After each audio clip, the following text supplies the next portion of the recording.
Բարև ձեզ, ռեկոնստրուկցիա զրույցների շարքն է եւ շարունակում ենք մեր զրույցները, մեր խոսակցությունները։ Այսօր մենք կփորձենք ամփոփել նախորդ մի քանի խոսակցության մեջ կուտակված նյութը, հիշեցնեմ, որ մենք այս վերջի շրջանում բավականին երկար տևեց, ամենապես իմ սպասվածից երկար, բայց ոչինչ ինձ թվում է շատ չեք նեղում դուք դրանից, այս թեման, որը սկսել էինք, հիշեցնեմ, որ թեման հետեւյալն էր, մենք փորձում էինք քննել, վերլուծել, գտնել պատասխանը հետեւյալ հարցադրման, թե արդյոք հայերի եւ թուրքերի, տվյալ դեպքում մենք խոսում ենք Թուրքիայի թուրքերի մասին, որտեղ ասել ենք Ադրբեջանի թուրքերի մասին առանձին խոսենք, հայերի եւ թուրքերի թշնամությունը կամ կոնֆլիկտը կամ խնդիրները այդ երկու ազգերի, երկու պետությունների միջեւ, արդյոք ինքը ունի օբյեկտիվ բնական հիմքեր, թե ինչպես շատերը ասում են հիմա, բայց ասել են նաև շատ վաղուց մենք խոսել ենք, որ դա 100 տարուց ավելի պատմություն ունեցող տեսակետ է, որ դա ընդհանրապես արտաքին պատճառներ ունի, արտաքին դրդմամբ է եղել, դրսից է դա հրահրվել, իսկ բնականից հայերը ու թուրքերը ոչ մի խնդիր չունեն, տենց իրար հետ ապրել են եւ կարող են ապրել եւ ինչ որ եղել է դրսից դրդված է եղել։ Մենք ահագին խոսել ենք այս թեմայի շուրջ, տեսել ենք արդեն, որ այս տեսակետը որը փորձել են քննել, որ դա ընդհանրապես արտաքին հրահրում է եղել, դրդում է եղել, ինքը հիմք չունի։ Մենք տեսել ենք, որ հայերի եւ թուրքերի խնդիրները ինչպիսին են եւ որ դրանք նախ եւ առաջ օբյեկտիվ են եղել, օբյեկտիվ հիմքեր ունեցել են եւ մեծ հաշվով մինչեւ հիմա էլ ունեն,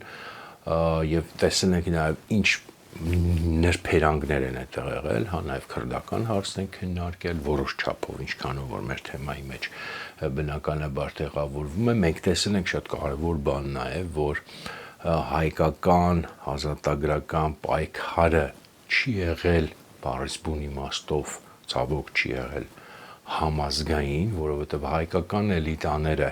մեծ մասը ճնշող մեծամասնությունը իրենց ոչ միայն դուրս են պահել այդ պայքարից, այլև շատ հաճախ թշնամական են դրամադրված եղել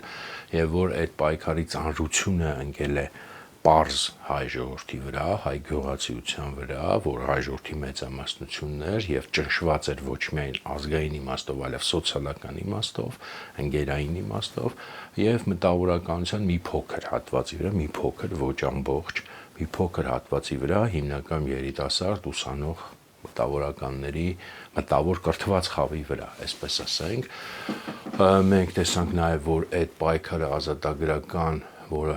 հենց այս տեսակետը, որը քննում ենք, դա մեղադրում է, ասում է, որ ինքն է պատճառը եղել, կոտորածներ իրականում ճիշտ հակառակն է եղել, նախ այդ պայքարը երբեք լիարժեք չի ծավալվել, երբեք լիարժեք ծավալ չի ստացել, ոչ միայն մասնակցության պատճառով, այլև այլ պատճառներով, որոնց մասին մասամբ խոսեցինք, եւ որ հակառակը հայ էլիտաները միշտ, որոնք տեսակերողն են եղել դիվանագիտական, այսպես ասած խաղաղ, միջազգային լուծման տեսակետի կրողներն են եղել, հենց դրանց քաղաքականությունը բերել է ողբերգությունների եւ կորուստների հայ ժողովրդի, այլ ոչ թե զինված պայքարը, հակառակը զինված պայքարն է, որը եթե մենք ունեցել ենք որոշ հաջողություններ եւ մինչեւ հիմա ինչ որ մի բան ունենք, դա միայն ու միայն շնորհիվ պայքարի եղել, զինված պայքարի, բայց երբեք ոչ այսպես կոչված դիվանագիտական, միջազգային կամ խաղաղ ճանապարհի, որը եղել է եւ մինչեւ հիմա մնում է եւ կմնա դեռ շատ երկար ժամանակ հայկական էլիտաների ծրագիրը։ Մենք տեսանք նաեւ, որ որևէ արտաքին ուժ հայկական բուն ազատագրական զինված պայքարին երբեք չի աջակցել, երբեք որևէ հիմնավորում փաստարկ դրա օգտին չկա, հակառակը արտաքին միջամտությունը իհարկե եղել է հայկական հարցին, բայց եղել է հօգուտ հենց այս դիվանագիտական խաղաղ հայկական հարցի լուծում տարբերակի, որը մեր այսօրվա լեզվով թարգմանած Ղարաբաղյան հարցի լուծում, այն ժամանակ հայկական հարցի լուծում, այդ իմաստով եղել է արտաքին միջամտություն եւ որ ոչ միայն չեղել աջակցություն բուն զինված պայքարի ոչ մեկի կողմից, առաջին հերթին ռուսների կողմից, դա կատարել սուտ է, այլ հակառակը եղել է թշնամանք հայկական զինված պայքարի նկատմամբ հենց ռուսների կողմից, ռուսները երբեք չեն աջակցել հայկական զինված պայքարը, շեշտում են, ոչ թե դիվանագիտական այդ խաղերը Թուրքիայի դեմ երբեք եւ հակառակը թշնամանական է տրամադրված եղել եւ շատ հաճախ Թուրքիայի հետ միասին են հենց գործել, որովհետեւ ճնշեն որևէ հայերի այդպիսի հեղափոխական այն ժամանակվա լեզվով ասած հեղափոխական, այն ժամանակ հեղափոխականը հիմա մենք մի քիչ այլ կերպ ենք օգտագործում, այն ժամանակ հեղափոխական նկատի ունեին զինված ազգային ազատագրական պայքար, պարտադիր չի զինված, բայց ամենևս կազմակերպված ժողովրդական ազգային ազատագրական պայքար։ Դրա դեմ ռուսները ցանկացած դրա դրսևորում դեմ պայքարել են, որտեղ դա հենց իրենց էլ վտանգ է սպառնացել դրանից, որտեղ բնականաբար իրենք չեն, որտեղ դա ազատության, անկախության ճանապարհ էր, իրենք բնականաբար չեն ուզեցել հայ ժողովրդին ազատություն ազատագրում, ուզեցել են շահարկել հայկական հարցը, ոչ միայն ռուսները, նաև եվրոպացիները, բայց ռուսները հատկապես պայքարել են ուղղակի, բայց իդեպ այո, եթե մենք նայենք պատմությանը, մենք տեսնենք, որ Կիլիկիայում նույնպես ֆրանսիացիները, արդեն ոչ թե ռուսները, նրանք նույնպես մենք խոսել ենք դրա մասին, չնայած շահագործեցին հայկական հարցը, ստեղծեցին հայկական լեգիոն, մեծ շուկով, sense բանով, ամեն ինչով հայկական զինված ուժերը զինվածը օգտագործեցին, բայց հետագայում միանգամից հենց այդ զինված տարը Կիլիկիայում, երբ որ արդեն Կիլիկիան վերցրեցին, եւ հետո հանձնեցին նորից թուրքերին, հենց առաջին հերթին հայկական լեգիոնը ցրեցին, որը ոչ մեկին զինված հայերը հետաքրքիր չէին, ինչպես եւ հետաքրքիր չեն հիմա։ Եվ այստեղից էլ այդ տեսակետը գալիս է այդ ամբողջ թշնամանքը եւ քարոզչությունը հենց այդ զինված պայքարին են, որտեղ միավորում են եւ արտաքին եւ ներքին ուժերը, ներքին նկատում են մեր հայկական էլիտաները, օտարամոլ եւ օտարի շահերը սպասարկող եւ մինչեւ հիմա հայ ժողովրդին տարվող քարոզը, դիվանագիտություն, խաղաղություն, միջազգային հանրություն եւ այլն, որը ըստ էության հայ ժողովրդի ստրկացման գաղափարախոսությունն է։ Սա պատմությունն է ապացուցում, սա ես չեմ ասում, սրա դեմ դեմագոգիայով կարելի է խոսել, պայքարել, ինչ-որ լոզունգներով, կարգախոսներով, սիրուն ճառերով կարելի է խոսել, պայքարել, բայց պատմական վերլուծությամբ անհնար է, եթե չեք կեղծում պատմությունը, այլ եթե կոնկրետ ճշգրիտ նայում եք, ես ինքս ոչ թե եկել եմ այս եզրակացության նախապես կողմնակալ տեսակետ ունենալով եւ փորձել եմ նաեւ այդ մյուս տեսակետը ստուգել, բայց ես եկել եմ վերջնական այս եզրակացության, գոնե կյանքիս այս փուլում վերջնականը իհարկե մի քիչ բան է, բայց կարծում եմ վերջնական հենց պատմական փաստերը քննելով, տեսնելով թե այս տեսակետներից որն է ճիշտ, վերլուծելով ոչ թե նախապես կարծիք պարտադրելով փաստերին։ Ես ուզում եմ ամփոփենք այս ամեն ինչը եւ հասկանանք ի վերջո։ Մենք տեսանք իհարկե շատ թռուցիկ անցանք այդ բոլոր կարևոր թեմաներով, բայց միևնույն է մենք նաեւ ռուս-թուրքական վանդակում շատ ենք խոսացել սրա մասին, որոշ չափով նաեւ մեր պայքարում։ Հիմա ես ուզում եմ եթե հասկանանք, լավ, իսկ այդ դեպքում ով եւ ինչու համար է այս քարոզչությունը, որի մասին հենց մենք ի սկզբանե այդ հարցադրումը դրեցինք, այդ քարոզչական թեզը, որ հայերի եւ թուրքերի միջև խնդիրը արհեստական է եւ դրթվել է դրսից բացարձակապես եւ ներքին հիմք չունի, ով եւ ինչպես է ի սկզբանե ստեղծել, օգտագործել, շահարկել եւ մինչեւ հիմա օգտագործում է եւ շահարկում է եւ ինչու համար, որն է դրա նպատակը։ Ես նշ չի, որ թշնամանքի կողմնակից եմ ժողովրդների միջև, թշնամանքի կողմնակից կամ հնարավոր չի լինել, դա կան օբյեկտիվ հանգամանքներ, կողմն այստեղ կողմ ու դեմով չի, բայց ընդհանրապես ես կողմնակից չեմ, ոչ էլ քարոզում եմ հայերի եւ թուրքերի միջև մշտական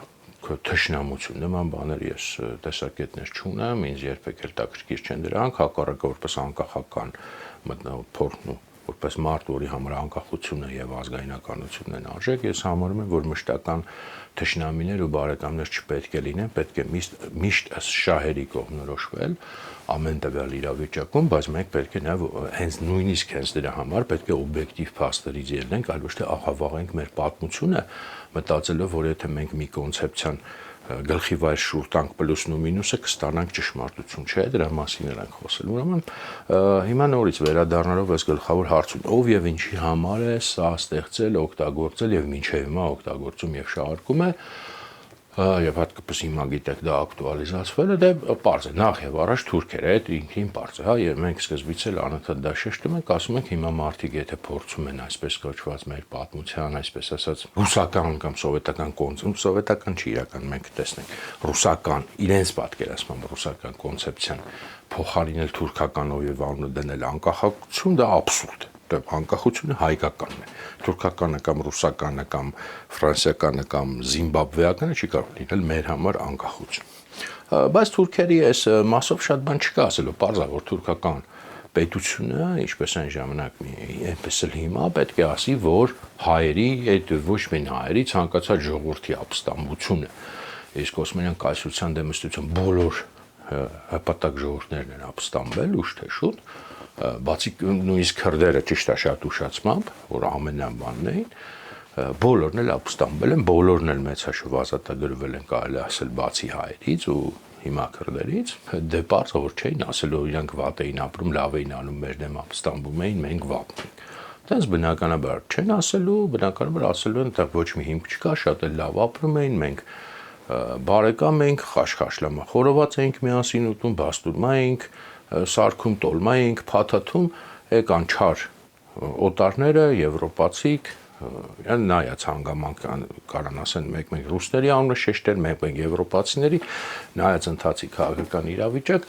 այդ չար սատանեկը խառնեցին մեզ ու հայերին, մեզ ու մնացածին, մեզ ու հույներին, մեզ ու չգիտեմ սերբերին, բայց տվյալ դեպքում հատկապես հայերին, դրա համար էլ այս ամեն ինչը ստացվեց, այս անախորժ դեպքերը տեղի ունեցան, երկու կողմից էլ զոհեր եղան, բայց ոչ մենք ենք մեղավոր, ոչ էլ հայերն են մեծ հաշվով մեղավոր, հայերը մեղավոր են այնքանում, որ ընկան ուրիշների խելքին, բայց որ չի ընկել հենա մինչև հիմա Ստամբուլում լավ ապրում։ Պարզ է որ սա պետք է լինի թուրքական տեսակետը, պարզ է որ այլ տեսակետ սպասելի չի եւ բոլոր այն ուտոպիստական հույսերը, որ մի օր Թուրքիան կճանաչի ցեղասպանություն եւ այլն, պետք է ուղղակի իսպար վերացնել, վառել, գցել աղբանոց նման բան երբեք չի լինելու, ասենք դա կարա մենակ մի դեպքում լինի, եթե դուք մտնեք Անկարա եւ չգիտեմ Թուրքիային վերջնեք ամենապես ոչնչացնեք, ծնկի բերեք եւ ատոմային ռումբ գցեք իրancs վրա կամ ինչ որ տես մի բան, ոստիպեք հիմա դրա մասին շատ չխորնեմ, այդ ուտոպիզմը մի կողմ է թվում, դա երբեք չի լինելու, բայց դա էլի շատ բան այլ եմ ասում, չկա, խոսել դա պարզ է, իսկ ուրիշ ինչ պետք է ասեն։ Հիմա, բայց կա այստեղ ավելի հետաքրքիր է, որ թուրքերը դա պետք է ասեն, էլ եմ ասում, պարզ է, բայց թվում է թե օրինակ մենք այն սկզբից ասում ենք, չէ՞, ասում ենք դա ռուսական տեսակետը փոխարինել թուրքականով։ Եվ թվում է որ ռուսները գոնե այսպես չպետք է ասեն։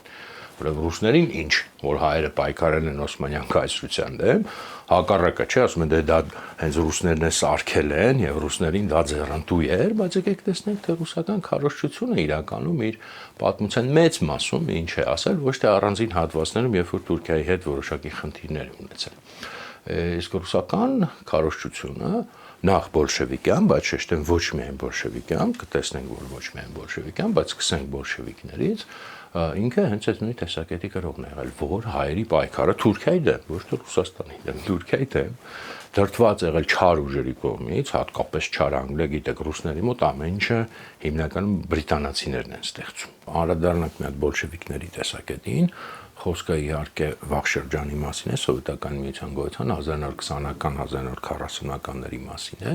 Սա շատ կարևոր է շեշտել, որովհետև մենք գիտենք հետո փոխվում է, երբ որ Թուրքիայի հետ հարաբերությունները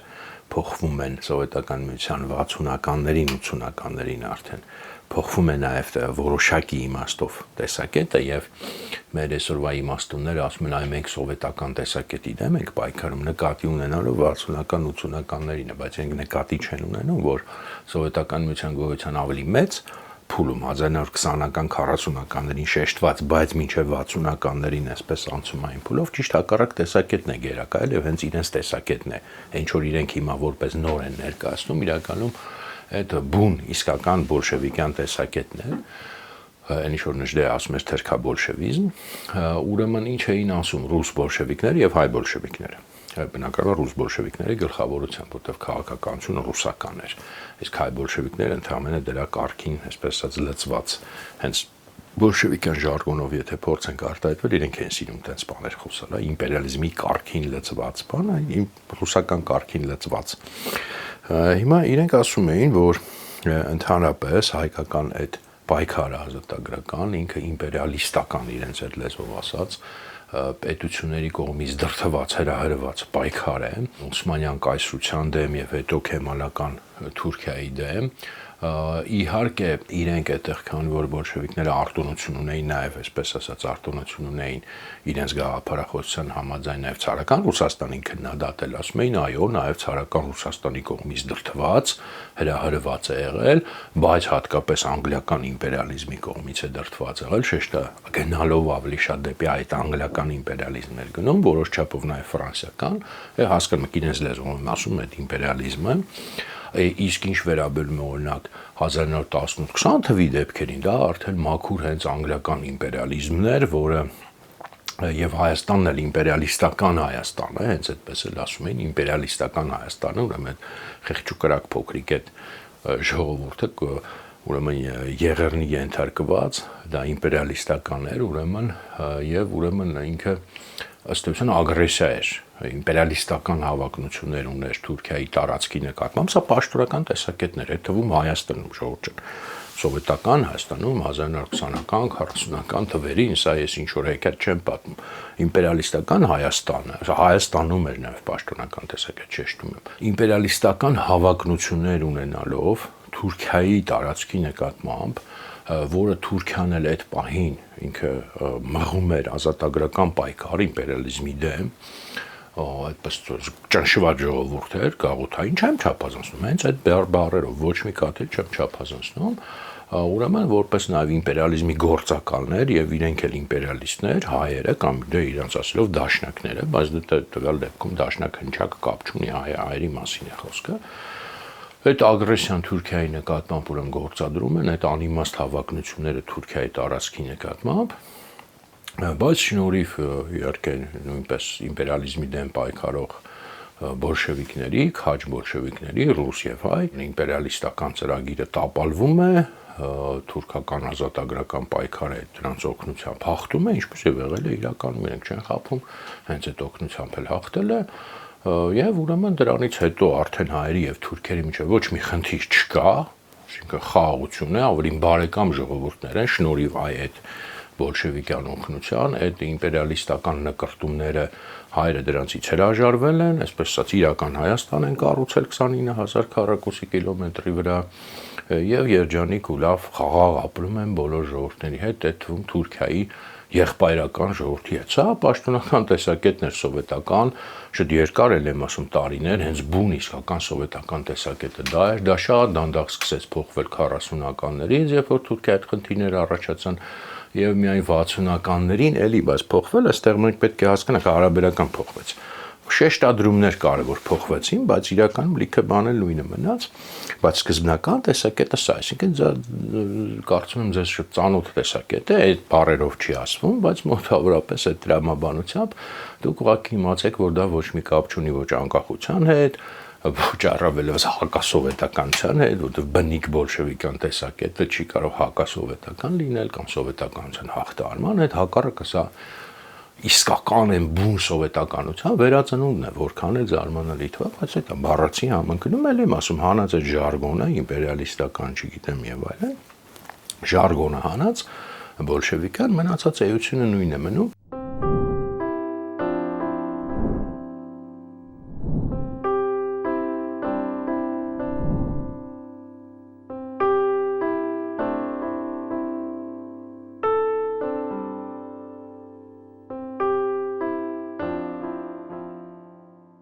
Կար որոշակի ամեն դեպքում ես ասի, որ սա սովետական Հայաստանում պաշտոնական տեսակետն էր,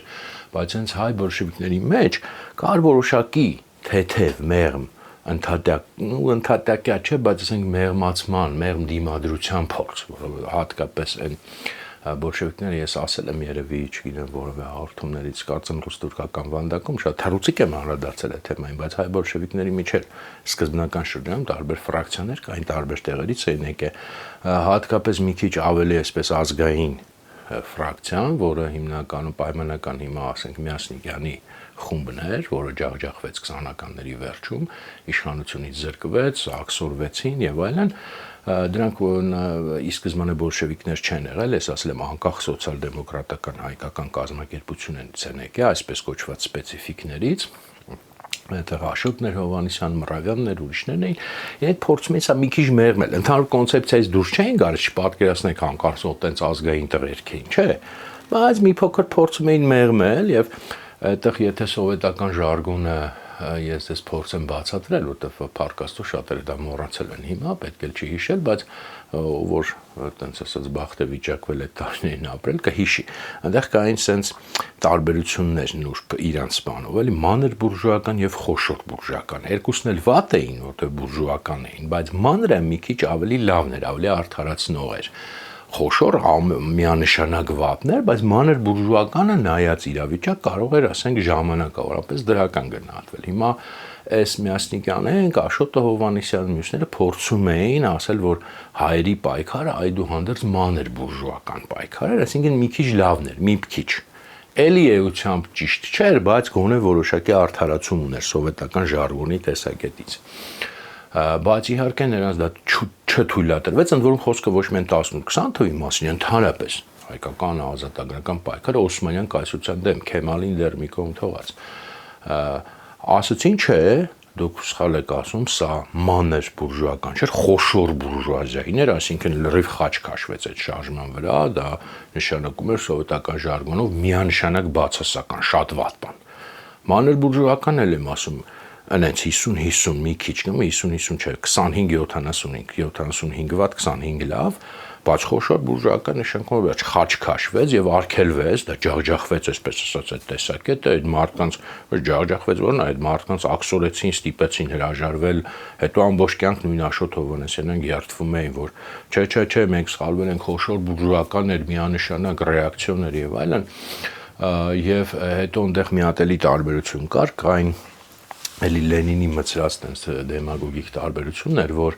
կան պրոգրեսիվ նացիոնալիստական շարժումներ, նացիոնալիզմ պրոգրեսիվ եւ ռեակցիոն։ Դե բնական է այդտեղ ուղղակի այդ խնդիրներն էր, որ ինչ որ բոլշևիկներին լավ էր, այդ պրոգրեսիվ նացիոնալիզմը ինչ որ վատ էր, ասենք ինչ որ իրենց շահերին դեմ էին համարում, ասում էին դեսա ռեակցիոն նացիոնալիզմ է, դրա համար ասենք, չգիտեմ, օրինակ Քեմալը համարվում էր պրոգրեսիվ նացիոնալիզմ, այսինքն հարաբերական լավ, կամ չգիտեմ, Հնդկաստանում են Գանդիի պայքարը պրոգրեսիվ էր, կամ Չինաստանում Սուն Յաթսենն այն ժամանակ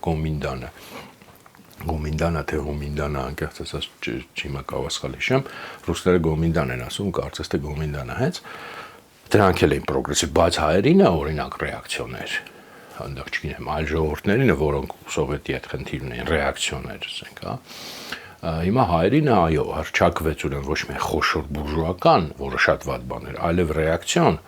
հայերի պայքարը, զինված պայքար է, հենց Օսմանյան սրա մասին է խոսքը, հա, հիշենք միշտ, այդ դիվանագիտական խաղերը չեն, չնայած տվյալ դեպքում սովետի տեսակետից դա էլ այդքան լավ բան չէր, բայց զինված պայքարն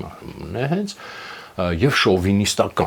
շովինիստական ավելի ռասիստական, հենց տենց է գնում էին, ռասիստական տեսակետ, ռասիստական, ասում ինչ աբսուրդ, բայց դա ձախ մտածողությունը տենց աբսուրդների մեջ հեշտ է գնում, գիտեք, մեր ժամանակներում էլ պակասը չկա նման, ասենք, աբսուրդ բաների, ոնց որ ընդհանրացումների կամ կլիշեների, եւ նույնիսկ այդ տարիներին, եթե նայեք գրականության մեջ, ցեղասպանության բառի մասին չեմ ասում, ճիշտ է, միջազգային տերմինոլոգիայի մեջ էլ դա չկար, բայց ընդհանրապես այդ դեպքերի հիշատակումը շատ չէր, նույնիսկ գրականության մեջ, ասենք, ես այդ օրինակները կարծեմ բերել եմ, օրինակ Թոթովեցի վեպում կարակ նայեք, կյանքը հին հռոմեական ճանապարհի վրա,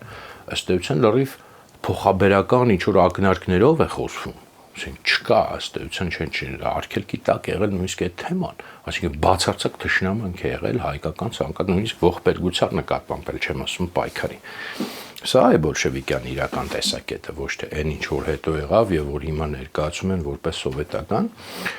եւ բնականաբար ոչ միայն դա քարոզում էր, այլ պատվիրվում էր, որ այնպես ստացվի, որ ոչ միայն այսպես ակնհայտ բոլշևիկները դա ասենք դատապարտեն եւ ցույց տան, որ դա արտաքինից դրթված պայքար էր եւ բերեց միայն ողբերգության հայ ժողովրդի, այլև այնպես ձեր ձևակերպում, որպեսզի դա նաեւ ասվի ոչ բոլշևիկների լեզվով եւ բերանով եւ օրինակի համար հենց Լեոյի այդ հայտնի գիրքը անցյալից, որ շատ մեր հիմա մարդիկ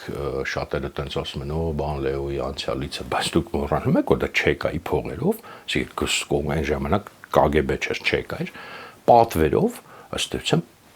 մարդուն ես հիմա չեմ ուզում ոչ մի բան անեմ, բայց ինքը բավականին լավ, միջին լավ պատմաբան էր, բայց ասենք մարդը պատվերով գործ արել։ Հա ճիշտ է, շատ վատ առողջական վիճակում, ամրակուրացած, ես չեմ ուզում ոչ մեկին մեղադրեմ, այլ կարող է տարբերակ չուներ, բայց դա պատվերով գործ է, այսինքն դուք պետք է հասկանաք, երբ որ մարդիկ մանավանդ կան մարդիկ, որ չգիտեմ, ասենք համարում են, որ իրանք անկախության կողմնակից են կամ բան եւ նման գրքերի վրա հաղում են, պետք է հասկանաք դա այդ գիրքը ինչի համար է գրվել։ Եվ ինչի է Լեոն հենց նախկին հայ լիբերալ այտենց հեշտությամբ այդ պատվերի մեջ մտնել, որտեղ ես ասել եմ, իրենք բոլորը հայ լիբերալներ, հայ պահպանողականներ, հայ բոլշևիկներ մեկ էին իրենց թշնամանքի մեջ մեր զինված պայքարի նկատմամբ։ Եվ ինքը այդ անցյալում էլի այդ գրքում ոնց են իրենք ամճշմարտության հատիկները վերցնում են, իրականությունը աղավաղում են այնպես, որ տպավորություն ստեղծի, որ դա ոչ թե իրանց այդ դիվանագիտություն, խաղաղություն, միջազգային լուծումներ բերել կործանումների, այլ իբր զինված պայքարը խառնում են այնպես, որ մարդը չհասկանա եւ այնտեղ Նալբանդյանի կերպարն է շատ վատ ձևով ներկայացված։ Էս էլ է կարեւոր։ Հեսա կասեմ ինչի, եւ ըստ էության պատվիրվում էր կամ հեգնանքի էր ենթարկում, ոնց որ էլի ձեր մեր բոլորի սիրած Չարենցի երկիր նայերում, էլի այդ երկիր նայերին մինչեւ հիմա տենց Աստված ասում էր, բայց մտածել եք երբևէ ինչ է այդտեղ գրած, ինչ է այդտեղ հեգնվում, հայկականն է այդտեղ հեգնվում, այդտեղ կուսակցականը չի հեգնվում, չնայած ես օրինակ ունեմ շատ մոտիկ ընկերներ, որոնք ասում են, որ երկիր նայերին լրիվ սխալ ենք մենք հասկանում, որ այդտեղ իրականում հեգնանքի տակ կա Չարենցի էլի փոխաբերության, այլաբերության փորձը, այլաբանության փորձը, որ իրականում ողբերգություն կա այդտեղ։ Ես չգիտեմ, միգուցե ես գիտեմ, որ այդ իմ շատ մոտ ընկերները հենց այս խոսքերից չեն համաձայնվի, բայց ես չեմ վերցում, ես չգիտեմ, միգուցե իրենք ճիշտ են, բայց ընկալումը է դա Չարենցի գործի եւ ես չեմ կարծում, որ այտենց մենք նույնիսկ չենք դրել այտենց հարցերը քննարկման։ Ասենք ոնց բան տեղի չունեց, սովետը փլուզվել է, մենք ոնց մնացել է այդ երկիրներին շատ լավ բան, այտենց էլ փլուզ, բայց ոնց ենք շատ լավ բան, ինքը առնվազն շատ մեծ հարցերի բանա տեղիք է տալիս։ Սա ոչ մի կուսակցության հարց չի, ոչ մի անցյալի հարց չի, սա մեր անկախության հարցն է մինչև հիմա։ Մենք դրան դեռ կանրադառնանք, ինչու եմ ես այտենց պնդում, հա։ Մյուս կարևոր բանը, ես չգիտեմ ժամանակ դեռ կա, կարծում եմ այսօր, կասեն այդ այլի բոլշևիկները բանդե դրանք ուրիշին, բայց այդ ռուսական տեսակետը չէր, ցարական Ռուսաստանն էլ մանավանդ քննադատում էին, ոչ ինչպեսի մենք շատ անգամ տեսել ենք, շատ անգամ ցույց ենք տվել, որ սա այո արտաքուստ բոլշևիկյան միայն, բայց իրականում այս կոնցեպցիան, որ հայկական ազատագրական զինված պայքարը, հեղափոխական պայքարը, հանուն անկախության պայքարը դրդված է օտար ուժերի կողմից, այլ ոչ թե բնական է։ Սա միայն բոլշևիկյան տեսակետ չէր, սա նաև ցարական Ռուսաստանում շատ կարևոր տեսակետ էր եւ ոչ թե ինչ որ մարդկանց, այլ առավել, ասենց ասած, ռուս ազգայնական, պահպանողական, ցարական քաղաքականությունը մոտ պաշտոնական կամ կիսապաշտոնական շրջանակների մենք շատ ենք խոսել, որ հայատյացությունը որպես ձևակերպված դոկտրին ինքը հենց ռուսական կայսրությունում է ձևակերպվել, հենց ռուսական պաշտոնական, կիսապաշտոնական լրագրողների կողմից, ռուս պահպանողականության գաղափարախոսների կողմից կամ այդ միջավայրում սնուցված մարդկանց կողմից, հատկապես այդ նույն Վելիչկոն, այդ Կովկաս ամսագիրը եւ այլն, խոսել ենք նաեւ քաղաքականության մասին, հակահայկական, ինչու, ոնց, հիմա չեմ ուզում այդ ամեն ինչը կրկնել, հիշեցնել, եւ ռուս-թուրքական վանդակում կարող եք տեսնել եւ անցյալ անգամ էլ թեթևակի հիշատակեցի թռուցիկ իրոք էլի եթե հետաքրքիր է մի ստիպեք որ հիմա այդ ամեն ինչը նորից պատմեմ կա խոսել ենք դրա մասին մանրամասն ռուս-թուրքական վանդակում եթե իրոք հետաքրքիր է մի արարեք գտեք այդտեղ նայեք ինձանից հիմա մի պահանջեք էլի որ կամ էլ ասենք չգիտեմ Facebook-ում կոմենտ գրեք ասեք բա ոնց չեմ կարա ես դա պատասխանեմ դրա մասին ես խոսել եմ եւ հիմա չեմ կարա նորից բանանեմ այս շեղվեցի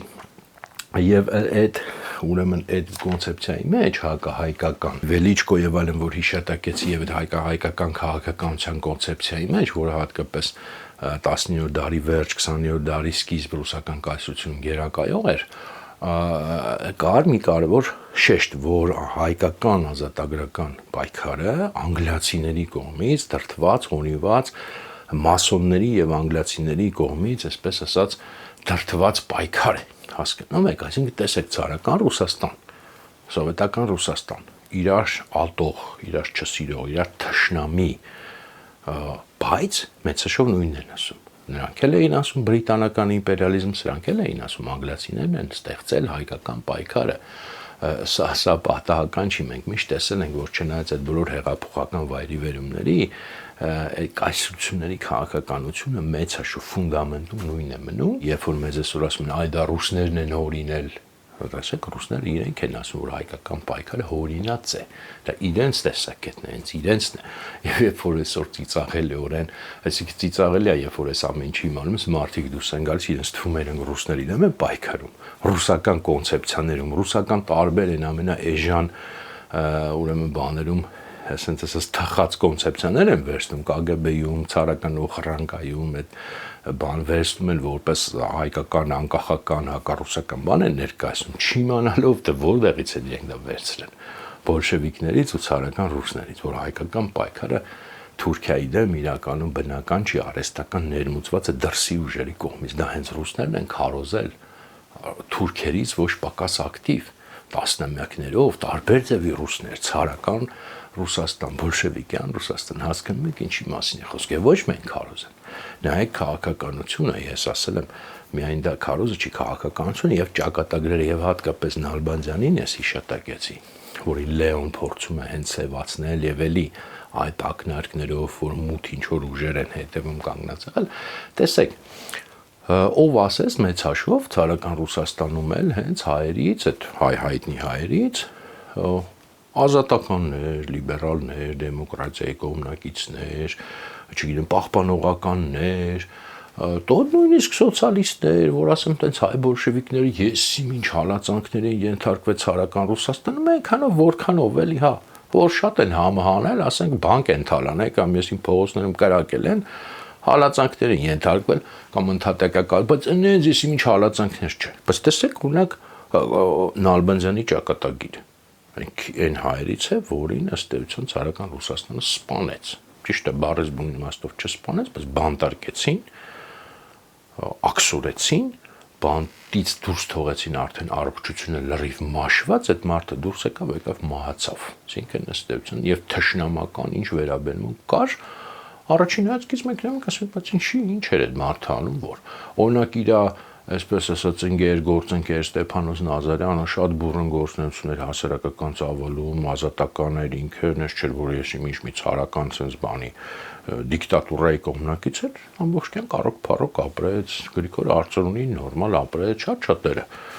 Բայց Նալբանդյանի պես մարդուն չներեցին, տեսեք ում չեն ներում։ Մարդ, որը միակն էր իր սերնդի մեջ, որը քարոզեց զինված պայքար Օսմանյան կայսրության դեմ, ինքը չի ասել ռուսների դեմ։ Տեսեք, զարմանալի է, ինչ են ռուսները մարդուն ըստ էության ձերբակալում, աքսորում, վերջո սպանում, որը չի ասել ռուսների դեմ մենք կռվենք։ Բաց տենց բան չի ասի ամենեն, բայց ոչ էլ ինչ որ միտեղ գախնի թակուն տենց բան գրած ունի։ Թուրքիայի դեմ էր պայքար էր քարոզում, զինված, ոչ թե դիվանագիտություն, խաղաղություն, ինքը առաջինն էր, որ ասես պետք է մեր ուժերով կռվենք։ Եվ ռուսները այդ մարդուն ոչնչացրեցին, հարց տվեք ինչու։ Եվ բոլոր նման մարդիկ միշտ չի որ այդ ճակատագրի են արժանացել, որտեղ միշտ չի որ ռուսները կարացել են իրենց ճարել։ Բայց ի վերջո մինչև Նժդեի ճակատագիր նույն սցենարն է։ Բայց ով որ քարոզել է, ասել է դիվանագիտություն, չգիտեմ, եւ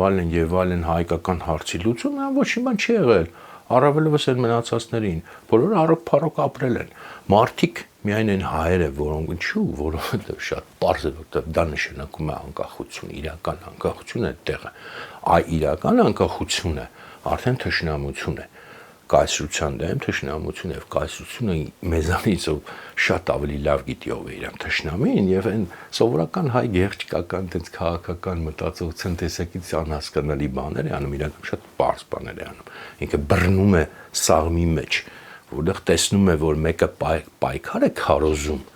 այսինքն իրական ազատություն, իրական անկախություն ոչնչացնում է նրան։ Սա էլ ձեզ ապացույց, երբ որ ես ինչ եմ ես բոլոր նաև մանրամասն սենց ասում ես օրինակները, որովհետև ձեզ անընդհատ հիմա հակառակ մտածողությունն են քարոզելու, այս մոտակա տարիները հետ է լինելու ժողովուրդ ջան։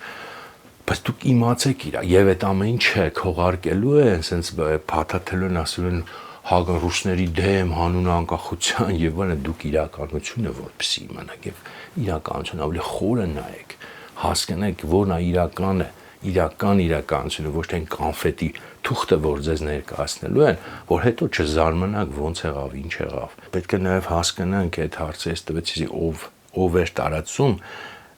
բայց ինչի համար հարցը մինչև վերջ չբացեցինք, մասամբ բացենք ինչ հետևանքներ է ստացվում, շատ կարևոր է, որ այս ամբողջ քարոզչությունը պատահական բան չի, չէ՞ որ դա մեր գիտակցության վրա ազդելու միջոց է, մեր գիտակցությունը ձևավորելու միջոց է, մենք պետք է հասկանանք, թե ոչ թե մակերեսում միայն, այլ ենթաշերտերով, ենթատեքստով ինչ է, ինչ գաղափարախոսություն են ձևավորում, ինչ աշխարհայացք է ձևավորում եւ ինչ կարգավիճակով է ուզում, որ մենք ապրենք։ Այս սրա մասին մենք մյուս անգամ կխոսանք որպես այս թեմայի երևի թե հուսամ վերջնական ամփոփում, որտեղ ուզում եմ ասենք առաջարկել, մենք դեռ պետք է Ադրբեջանի թուրքերից է խոսանք։ Շատ, sense ոնց որ այս մեր դեկոնստրուկցիայի մեջ մի հատ առանձին sense բան շարք ստացվեց, ենթաշարք ստացվեց, բայց լավ, քանի որ սկսել ենք կտանենք առաջ, ես մի քիչ այլ կերպ եմ պատկերացրել, բայց կտանենք առաջ ոչինչ։ Այսքան է այսօր, կհանդիպենք։